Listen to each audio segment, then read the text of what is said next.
Here we are, the Judge and JD Show, episode 38 already.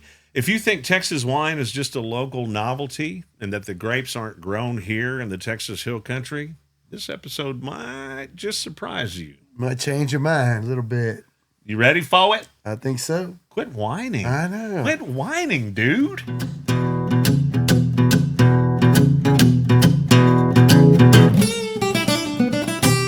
And it's time to find out about some local stuff going on in and around the Texas Hill Country. Let's check in with Marty. Marty's Minute. Marty's Minute. Yeah. You're on the hot seat, Marty.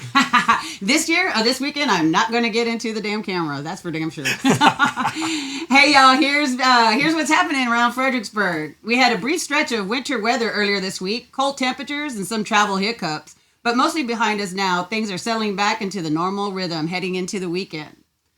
One piece of local pride worth sharing, the Pioneer Museum here in Fredericksburg has earned national recognition with a nomination as one of the best open-air museums in the country. That's a big nod to our local history and folks who work to preserve it. Around town, winter is a busy season for wineries, art studios, and galleries, with special event shows and open studios continuing through the next month. Outdoor activities are also back in full swing, including guided tours and seasonal experiences around the county. And as always, live music continues to be everywhere around Fredericksburg and Gillespie County. No shortages of places to catch a show this week, so get out there, guys. One last final mention of news that I have to bring up, because if I don't, I might get fired. Today is a very, very, very special day. One of our best employees here. I don't know. I guess he's the face of Judge and JD. We had a show named after him and everything. But it is Mr. Judge's birthday today. Yeah! Happy birthday! Happy birthday, amigo. I was wondering if y'all were going to bring it up. Yeah. Oh, if we didn't, we knew we were going to get fired. You don't look a day over 80, man. I'm turning 35. There's some prune juice for you in the fridge if you want to. We're going to talk some wine, and I mean, we've got the expert in here. Come on now. We do. It's exciting stuff, man. John Rivenburgh. You got it. Give it up, John Rivenburgh. I had to get my little intro in there. Yeah. I think you just stole my job. How's that? You gave him a great intro. Oh, John, you know just about everything about Texas grapes, Texas wines. This is going to be a very educational show, so we're excited to have you on today. Yeah, man. I mean, after 20 years of doing this, I've been around the block a couple of times. I'm not just the guy that like dug the holes. I carried the shovel kind of deal, right? So I know where most of the bodies are buried. So ask away, man. If there's anything you've ever wanted to know about Texas wine or our community and its involvement, I'm here. And the Texas wine growers. Yes. So let's start there a little bit. How did all that evolve and come about? So Texas Wine Growers was developed to create an organization that was hyper focused on protecting and promoting the authenticity of Texas wine. Right. Mm-hmm. So all of our members are 100% Texas wine producers. Our grower members are 100% Texas wine growers. You cannot be in our organization unless you are focused on Texas agriculture, Texas small business, as it relates to the wine business, right? And so it was developed about 10 years ago. I think we're right at 10 years around the need for this type of organization, because there's some marketing organizations that I was a president of, and there's a couple other trade organizations that are more focused on industry, less about the agriculture. And, our founders just thought it was important that there was something to focus on 100% Texas. Sure. Carl told us a little about you as well. And we also spoke with Kelly, I believe you're executive Kelly director. Olson's our executive director. Executive director. And then you were telling us you've got a trip coming up where you're going to be representing things. There's a thing called the Wine Origins Alliance. Okay. It's an organization that was founded out of Central France. Yeah. It highlights wine regions that are focusing on the origins of the wine, right? So this is an organization that there are 30 members globally. Globally. And I have been invited to represent Texas because we're one of the newest members We were invited to become a member 2 years ago to the Wine Origins Alliance. So yeah, I'll be going to France to represent Texas exciting stuff. and North America in this kind of global trade. Man, that's a big old. It's a big big deal. old Yeah, deal. it's a big Big deal. deal. Yeah. To be honest, like it's if our consumer base, if Texans knew how much Texas wines were winning in like the global popularity contest, it's unbelievable. Like we're quite literally the prettiest prom date right now. Like everybody wants to come and be part of Texas. I mean, Like- everybody wants to know what we're doing. William Chris just won a big award, Top right? 50. Yeah, they're in the top 50 of the world. Chris and his team are doing a really great job. I was bummed Outstanding. Tate wasn't here today, but yeah, he's a good kid representing kind of the next generation. I think Tate's taking care of some broken pipes. Yes, yeah. We just got. Yeah. We just had Winter Storm Fern. Yes, I'm sure a lot affect of us, people but are. We're thawing So, out today. You know, I grew up raising peaches Yep. back in the day. I mean, you guys need the cold hours the same as we did with the peach trees, right? Yeah, it's How very does that part work? It is so ridiculously similar how peaches and grapes coexist. Jamie Vogel and I are on a board together with Texas A&M, Okay. and you know it's amazing. You know, there's an interesting divide between the peach growers and the grape growers, right? And I don't think it's for any other reason than the fact that we've all just been so busy that we haven't been able to bridge that agricultural gap. Right. And so, yeah, this cold weather is great for us right now. I mean, I've been praying for cold and rain, and we got 4 inches of rain, and Yes. it's stuck around and ice melting. So, Where do the bulk of Texas grapes? Where are the bulk grown?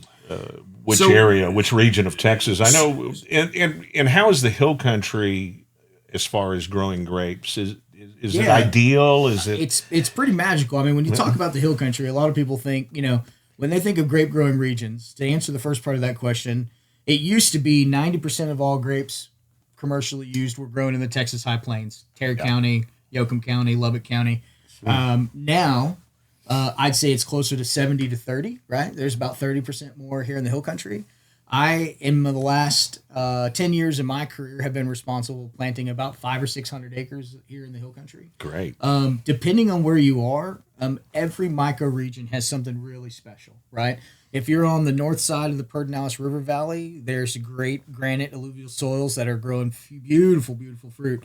If you're on the bottom of the Balcones Escarpment, like where we are down on Upper Turtle Creek on the southwest side of Kerrville, man, great growing climate, right? So the Texas Hill Country, when people talk about like how it relates, you know, to microclimates and macroclimates, we're like 19 times the size of Napa Valley, right? And maybe even 20. And so when people talk about, oh, Napa Valley is a great place to grow, but you can't grow grapes in the Texas Hill Country. Well, I mean, that's like saying where, right? There's millions of acres where you can grow grapes. So one spot may not be great, but 10 miles down the road, it may be magical. Maybe, right. Nice. Yeah. And it's just like that in a lot of places. So as we've learned more over the last 20 years about viticulture and viticulture science, the hill country is proving itself to be just a really magical place to grow grapes. Awesome. Yeah. Awesome. I love that. And so, you know, you got the association.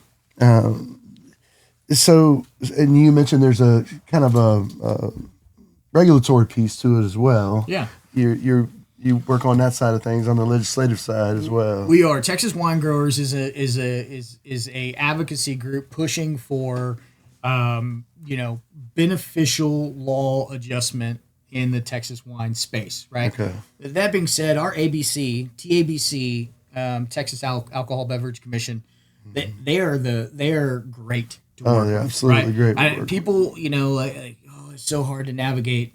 I've never understood. We work that. with them daily. They're great. They're great. I've never understood that sentiment, right? And their goal is to help grow and sustain businesses. And so, but there are some things that when laws and rules were put into place 30 years ago, 20 years ago, they were looking at like the expansion of business, and being business friendly, which is that's circumstantial Texan, right? Like Right. we're a business friendly state.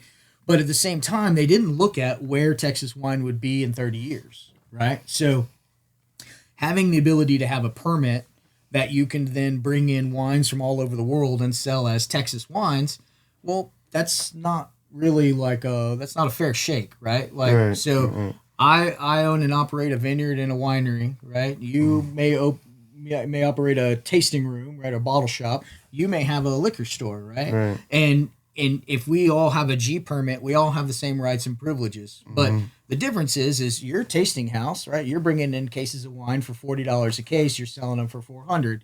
You're bringing them in for the same kind of money. I have to carry a $4 million bottom line, growing them, making them, selling them, prepping them. We all get the same rights and privileges. I don't necessarily think that should be shaken apart, but our organization believes that those people that are creating an authentic Texas agricultural product should have some incentives around, friction around permitting, the ability to have more tasting rooms, the ability to not circumventing, but moving and deregulating some of the caps that are put on us if you're producing, right? To make the playing field fair, if you will. Did you have any luck last session? I mean, did things go the right direction? So last session we got really close. We had two great carriers of a bill called the Farm Winery Permit. We had Ken King on the House side, and then Kelly Hancock on the Senate side. Kelly Hancock is now our state comptroller, interim state comptroller. I hope he wins. He's a heck of a guy. But on the House side, we cleared the House. We came out of committee 12-0, and then we passed 132-9 our farm winery permit. Unfortunately, on the Senate side, I think there were some distractions around THC beverage and other things. All the other things that got in the way of us kind of clearing the House pretty quickly. But I think we're going to continue to push ahead, and this organization will always be fighting for the Texas wine industry. And regulation that makes sense. We're not trying to put other businesses out of business. We're not trying to deregulate, the way people do business, but we're trying to incentivize people to focus on Texas agriculture and selling agricultural products. And how to make it better. Improvements. There's always room for improvement no matter what you do. You learn something new. 20 years, I've learned something new every single year. Yeah. Like if you're just doing the same old thing, then you're doing the same old thing. Exactly. Right. And how's the market? I mean, is it the market, again, it depends on who you ask, right? I mean, globally, wine is down, right? All alcohol, right? And so, but I think one thing that we miss here, this is sometimes being the boss, you get to say the things that aren't necessarily popular. And when you're in the middle of it, like I am, it doesn't always see the light of day, this opinion, right? So I think the woe is me, I don't navigate woe is me, right? Nobody wants to run with a bunch of crybaby losers. They want to run with people who are talking and bragging about winning, right? Yeah. And so we're winning. Our wine quality is through the roof in this part of the world. Those people that are making wine in this part of the world, right? But I think what was happening when you hear a lot of people talking about how down it is, how bad the economy is, how around wine and in our specific area. I think everybody's still a little punch drunk on the 2021 escalation of wine, right? So if you go back and you just look at the facts and you look at the data, we're trading at the same levels that we were in 17 and 18 when everybody was very happy with where their businesses were, right? And then we went into this massive spike, and then we went in a massive roller coaster down, but we're still above, right? So we're 17, 18, right? We spiked. We came down, and we're still percentage-wise way above where we were in 17 and 18. So I have a hard time. I think in my mind, it falls into this kind of this false exuberance category, right? Where everybody was super excited because everybody was printing money, right? You're right. And then all of a sudden now it's like everybody's just back down to a normal place, and they're like, "Oh, the sky's falling. I can't afford my second ranch." Right. Like, oh shit, I'm sorry. I was reading. Sorry, You're good. Sorry, I cuss like a sailor. I make alcohol for a living. So as I get comfortable, it'll roll out. You're good. We've been in the alcohol business pretty much all my life, and and I was reading about it last night, and I was just thinking about it. It's like any other business cycle. I mean, it wasn't very long ago, our chefs were wanting microgreens grown on the roof and, all this super duper crazy, as crafty as possible. Now everybody wants to go back to what it was. Yeah. And so it's just a cycle. People are going to drink when they're happy. People are going to drink when they're sad. People are going to drink when they're happy. People are going to drink when they're sad. People are going to drink. Yes. Yeah. Yes. Yeah. Is it 5 o'clock now? Is Yeah, it 5 o'clock? it's 5 o'clock somewhere. My dad told me that when he died. We've been in alcohol business forever. He said that. He said, "You're fine, son." He said, "They'll drink when they're happy. They drink when they're sad." Yeah. I mean, alcohol and pharmaceuticals are the two things that people can't live without. Right. Yeah, it's You know, just how it this. goes. So it may be fashionable right now not to drink as much, but it's just a cycle. Yeah, but I mean, if you walk down Fredericksburg on a Saturday right now, When you go to my Fredericksburg, my buddies, like my friends, like what we say to the world, and like I'm just gonna say this, like we've been working on this narrative around. I've been kind of coaching my friends and colleagues.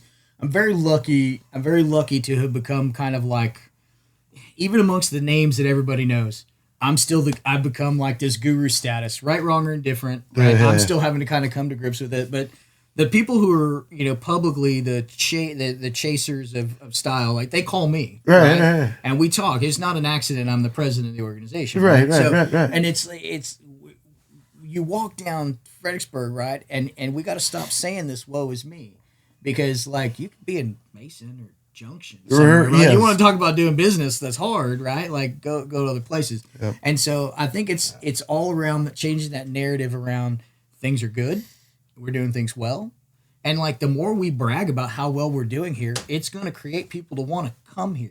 Right. If we always say like everything's down and miserable, then people are going to go like, well, we'll go to Pigeon Forge, Tennessee. Right. Go somewhere else. No, You kind of fly under the radar a little bit, John, don't you? You're kind of the Wizard of Oz of wine. I do. Yeah, I mean that's Because you've done so much. You've actually helped start. like 45 wineries in this area. Wow. Is that what kind of got you on the scene with all that? No, man. I mean, so like I started my first winery in Comfort. I was one of the founders of Bending Branch Winery. Okay. I grew that with that team, with our family, and then branched out into consulting, and I sold part of that, and I went into consulting, and it just kind of like, I don't know if my opinion or opinions or confidence resonated with people, but my phone just kept ringing. Like, hey, we need help starting this. Hey, we need help growing this program. Hey, we need help putting these plants in. Hey, and it just over time, honestly, like there was not like a calculated effort. Right. I just like, I'm God bless me with being good at what I do.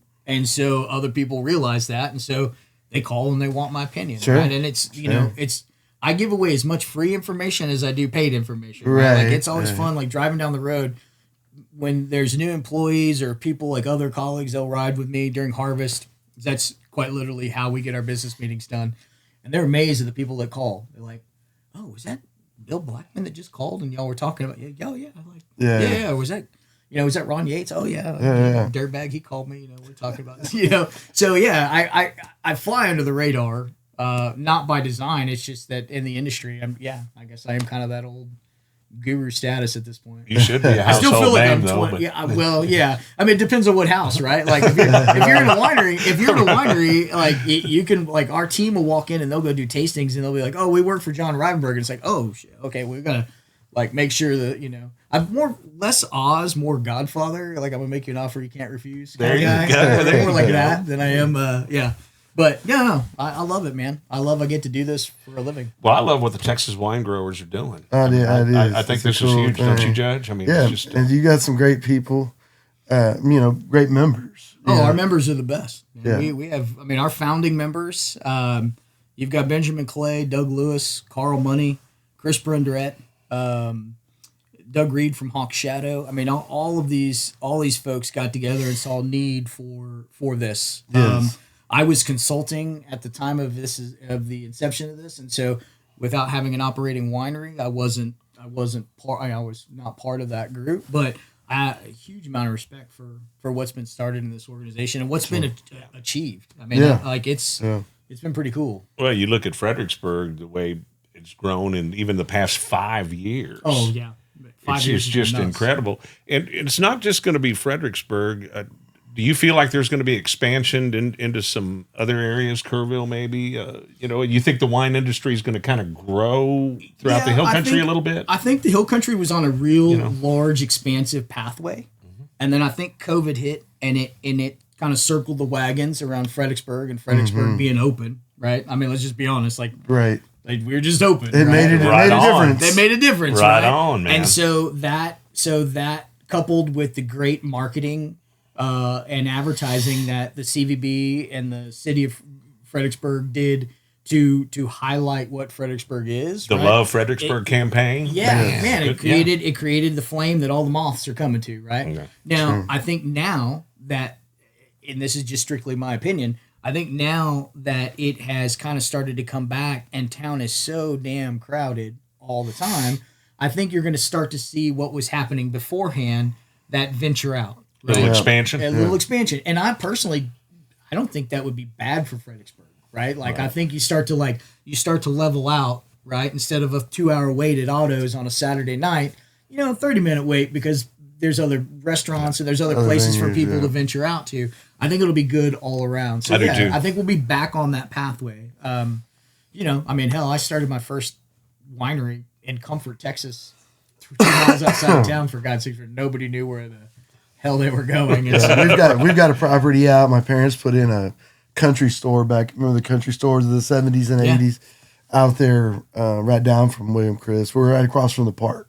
Oh, it was called Coaches back in the day. Yeah, I remember that. And man, it's a great location now. I thought we were kind of far out back in the day, but now it's the center of everything. It's the center of everything. Speaking of legendary, come on, Coaches legendary. It's been out there forever. And, when they bought that in 1975, I don't think they saw the wine thing coming, but no. Well, nobody did. I kicked my grandfather. He's dead and gone now, but he had a huge ranch out on Cherry Springs on the other side of the Mullerings. And I'm like, thanks a lot, old man. Every time I go visit him at the cemetery, I'm like, you could have given us a heads up there, buddy. Not got mad at Gillespie County and left in 1985. You could have stayed just a little while. It would have been great. But anyway, but I never thought in my lifetime I'd see all this going on, but it's definitely an interesting time. The fact that we're getting a Waldorf Astoria with one of the most acclaimed and accomplished female chefs on the globe, right here, Michelin star, multi-Michelin star. Like she's a damn big deal, right? Yes. Like her food is amazing. I've been lucky enough to eat at one of her restaurants, but like the fact that they're bringing her to Fredericksburg, like that is going to up our food game like a lot. Right, like that's going to make everybody's going to have to compete. Everybody's going to have to compete and rise the tide. But the fact that we've built something, we as people who live here, right, and have operated here for a long time, have built something that is attracting that level of professionalism. That to me is a really big deal. That's a big feather in our cap. Like, yeah, great, the town turns into 200,000 people on Saturday afternoon. Great, that's fantastic, right? But like the level of consumer that will be coming here is starting to change exponentially. That's what we feel like it's changing. Yeah, and right, wrong, or indifferent, right? We were talking about beforehand. Like it doesn't. These old guys just they're struggling with it. And I struggle with it as well. Just having grown up out here, but I mean, this is all coming. This is here. We might as well embrace it at this point. I'd rather have this than a ghost town. Yeah. Yes. Just saying. Yeah. I mean, these old times. I mean, it always cracks me up, right? Like they're the first. I would go down to the German bakery and I'd sit and like I'm lucky. I'm very, very blessed to like move in some different circles, right? Yes. And the old timers invite you to go have coffee. That's a big deal when you get like Junior Mullering asks you to go have coffee in the morning, right? Yes, that's a big deal. And so you're probably going to get an earful. You're going to get 2 earfuls, and it might be half in German, but that's a whole nother deal. But like to sit and listen to those guys, complain on one hand, but on the same, like, oh, you're a strayer, right? You're not real upset about the extra 75 ATVs that you sold and the extra 80,000 gallons of fuel you sold. Like it's a hypocritical dynamic that's real interesting to watch. Yeah, if you use the city services, if you use the county services, school services, one and then if you make a living here in Fredericksburg, one way or another, it's coming from tourism. Yeah, I mean, it doesn't matter if you're swinging a hammer or a nurse in the hospital or a bartender. One way or another, we're all affected by what's going on, and we could be a lot different place right now. Oh, for sure. I mean, the tax base here is like, I mean, I do some activity with with the city of Kerrville, and I'm on some different boards where I live down in Kerrville, and I laugh when they're like, well, we don't really have the money for that, and then I'm up here and I talk to Ernie Offler or somebody who used to be with the CVB, and they're like, yeah, we got $80 million, and I mean, I'm joking, I don't know if they have that, but you know what I'm saying, right? Yes. They're like, we've got so much in our tax base that we don't almost know what to do with, right? And I mean, that's everybody loves the fact that the school district's well funded, the roads are I wouldn't say good. the school district's well funded, Well, but I'm on the school board. But yeah, it's complicated. But I think schools are always I think schools are vastly underfunded. Specifically, the teachers should be better funded. But that's my soapbox. We would be well funded if we didn't send 30% of our budget away. Can I say screw Robin Hood? Yeah, pretty much. I just did. Screw Robin Hood. And that's the only reason our local people are not well. It's not well funded. Our local folks fund it well. Yeah. But the state grabs 30%. Got the Billy Boosters, all that good stuff. That's above my pay grade, man. I sling you focus booze. on I sling booze for a living too. I sling booze and grow grapevines. Man. Yeah, there you go. I try not to get too far down the weeds in that part of the world. I mean, but again, it goes back to that, like, in relationship to like what I have from a tax basis to work with in Kerrville, right? So it's all relative, right? So you guys are like, oh, we got rid of 30%. Well, you're still 300% over what we have because of your tax base. So it's not to throw mud or anything, but it's all relative, right? It goes back to that, like, the sky's falling. Well, is it really falling, or is it just like hanging there? That's we see the economy starting to come back. I mean, we really do. We had a great December, and again, cycles. If you can't handle them, you just can't handle business. It's just out. Yeah. What do you think one of the biggest myths there is about Texas wine? So we'll call you we called you Wizard of Oz. We called you the Godfather. How about Mythbuster? Now, what's the biggest myth that you want to just? As the president of Texas Wine Growers, I've spent the last 2 years building a grassroots campaign, rewriting the narrative around actuality, not around the myths that were created by sommeliers or bar owners or buyers in grocery stores, right? Mm-hmm. Texas Wine One has set a very high quality bar. We are winning competitions all over the world, and right, wrong, or indifferent around competitions, they are what they are, but we're still cleaning up all over the world with competitions, right? We went to the West Coast and we win a bunch of those competitions. So quality-wise, Texas wines can compete with anybody in the world. I wouldn't be invited to go represent Texas in Paris and Geneva if we weren't making quality wines, right? These are the tastemakers of the world are inviting us because of what we're doing. So that's myth number one, is that quality isn't there. Quality is now at a place where we can compete all over now, right? Not 10 years ago, not 20 years ago. Right. That's what people used to say. But that's what they used to think. That's the thing in the past. And the other thing is that, and this is a little bit apropos of the permitting structure that we have around our production permit, which is a G permit, is that Texas wine isn't really Texas wine, right?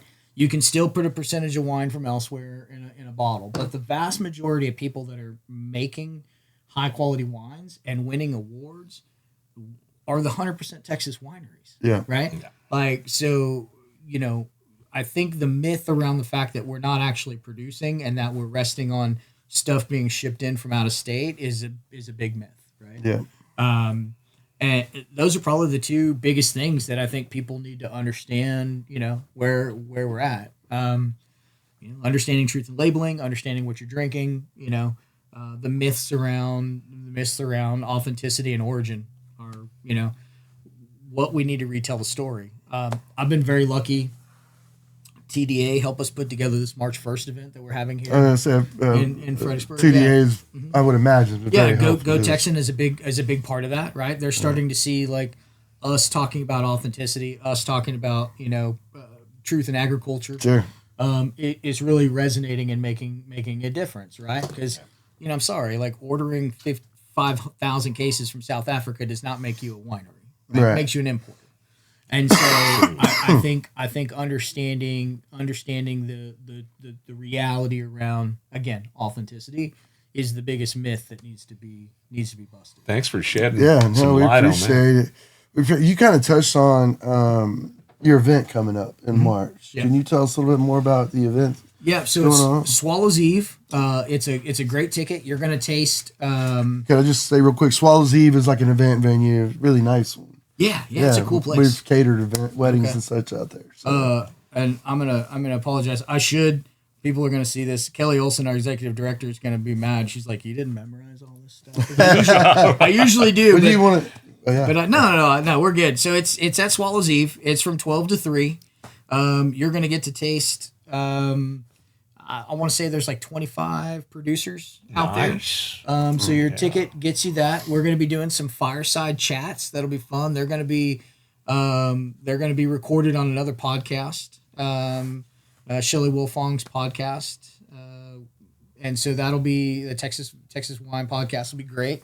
But Go Texan will be pairing with some artisan food purveyors. So it's Texas Wine Growers and Go Texan. The Go Texan partners are all food purveyors, so you're going to get some cool pairings. Yep. It'll be a pretty unique event. Yeah. Right? So Sounds like we need to make our way out there. And that's open to anybody? Open to anybody. Yeah. March 1st, you can go to texaswinegrowers.com/events and get your tickets. But I have a feeling they're already starting to move pretty quickly. I bet. Paula can put that up for us at Texas Wine Growers and where to get tickets and so forth. She can put it up on the screen for us. Absolutely. That sounds like that's just going to be a heck of a it's going to be a good day. So like our focus, right, is, you can go to all these events, right? You can go to a tasting event and you may meet like the 1, 2, 3, 4 down person who does the festivals, right? Who doesn't really have much to do with the day-to-day operations, who doesn't really have much to do with winemaking. Texas Wine Growers is we're ultra committed to you getting to meet the tastemakers, you getting to meet the people that are actually producing the wines. And so our events, you're going to get to meet the key players in what you're tasting. Love it. People love Really it. cool. Yeah. Well, John, is there anything you want to add? Is there anything that you want to let our viewers and listeners know about the Texas Wine Growers before we adjourn here? Texas Wine Growers also has something really cool. We have an advocate membership.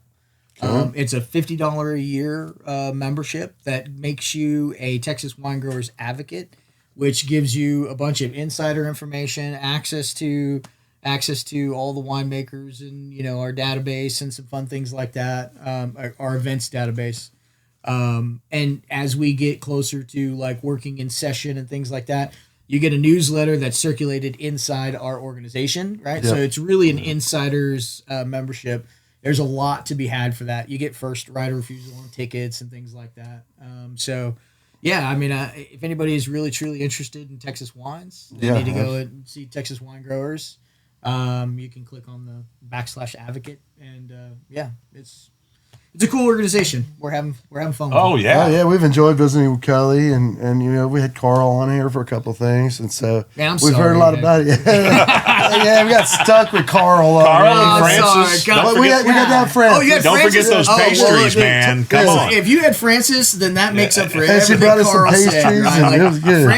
Francis is amazing, dude. Like if you had Francis on here, I'm like, she's the only one that can keep Carl from talking. I'm surprised that you guys got to say anything. It wasn't even say much. Yeah, it was an easy show. I like to give him a hard time. Oh, he's a hell of a guy. He's a very good friend. I mean, and that's another good common friend. misconception I think in the wine industry that people don't realize is how close we all are. Sure. Right? Yeah. We're all very close friends, right? We're very close colleagues. We also are competitors with each other, but we're friendly competitive. That right? reminds me of our local drivers group. We've got a lot of local Fredericksburg drivers that drive wine tours or Uber or transportation. We're all tight. We pass, like if my bus is booked, I call someone else to see if they have availability. And I assume y'all are pretty much doing the same thing. We do. Help each other out where you can. We do the same thing.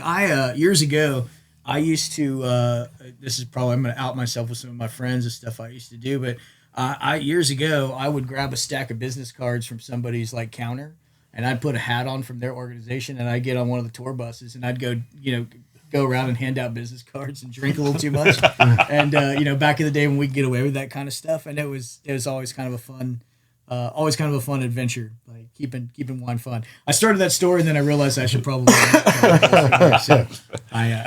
Well, John, you were certainly an ace in the hole. Oh, yeah, talking about some wine here today. Learned a lot. I appreciate you guys having me on. This is cool. Like I've done some podcasts, but this is the first like cool studio vibe. Well, we appreciate it. Yeah. Atta girl. Yeah, Atta cool. girl. The idea is a Like- laid back kind of, like I say, we bring, we bring in a community guest like yourself, and other businesses. We brought in football coaches, Francis, Carl, just various ones. And then Fisher and Weezer. Case Fisher. Yeah, those guys do. We've had a great bunch job. of great guys, and then we usually have a music guest. We didn't today because of the weather. But, well, I appreciate you complimenting the podcast. We have put quite a bit of time into it. It's just a big community thing we've been trying to do, and we do really appreciate you coming on as well. No, thank you very much, man. I mean, this is great. Highlighting Texas wine, highlighting all the things agriculturally that we're doing is awesome. And the studio is cool, man. I feel like we need to have some cocktails next time. Yes, yeah, Right we on, did. right? We just moved over here. This is our second show in it so far, so it's coming along. Episode 38 already. 38 already, yeah. This one, yeah. Yep. Very cool. So, Thank you for having me. Well, John, Yes. thank you so much. Appreciate it, we brother. appreciate it, sir. Yeah, it's nice meeting you guys. Good to meet you. Cheers. That's a wrap on another Judge and JD show. Thank you for joining us on episode 38. Man, that was exciting. Wasn't it? That was a good time. I learned a lot. I did John, too. he is a wizard at this stuff. So I want to thank John Rivenburgh for he made joining it us. very clear, the Texas wine community is a big thing. Those grapes are grown here in Texas, and there's an association of them that only use grapes from here in Texas. The Texas wine growers are kind of the vine, and everybody getting involved are the grapes, man. Pop, pop. Grapes popping out Something like that, JD. Something like that. Grapes popping out like crazy, man. Hey, that's going to do it for this episode. Thank you all very much for joining us. God bless and stay warm.